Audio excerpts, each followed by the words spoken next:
Sa pagkain mo. Luto tayo ng sopas. Meron tayong bawang sibuyas, saka carrots. Dito na rin yung ating repolyo. Ito yung macaroni natin. Si Giovanni Primo. Elbow. May gatas saka Argentina.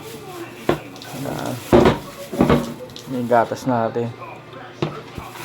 Tapos corn beef. Isang buong manok. Di ba pinigisa to? Masalang na rin dito yung ating giniling. Yan, pinakuluan muna natin. Nahugasan natin mabuti yan. Papakuluan natin para malambot.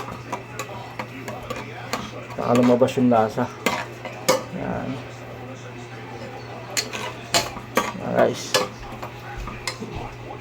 Sobrang liwanag. Halo-halo lang.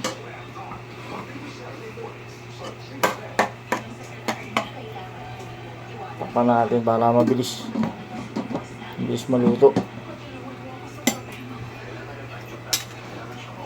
Iwain muna natin yung mga regado, carrots, saka repolyo.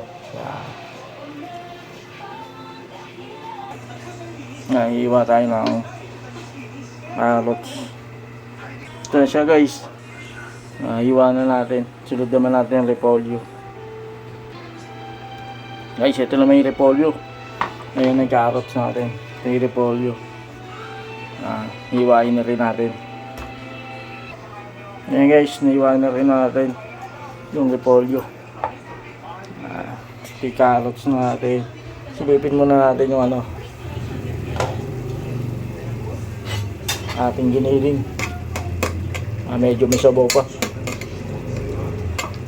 Konti pa yan. Yan guys, tuyo na. Lalagay na natin yung ating bawang sibuyas.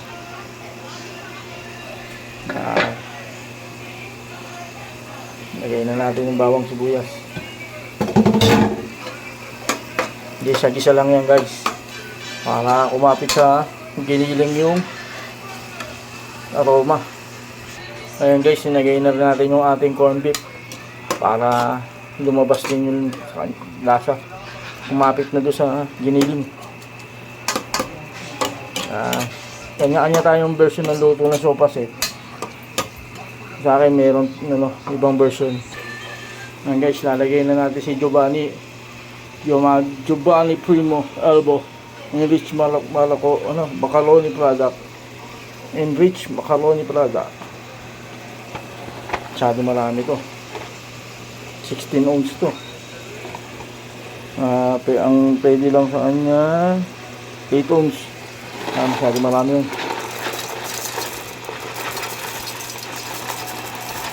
Hatiin lang natin. Dahil aalsa pa yan. Yan ang delete. Aalsa yan. Ayan guys, nalagay na natin yung macaroni. Ganyan ako magluto ng sopas.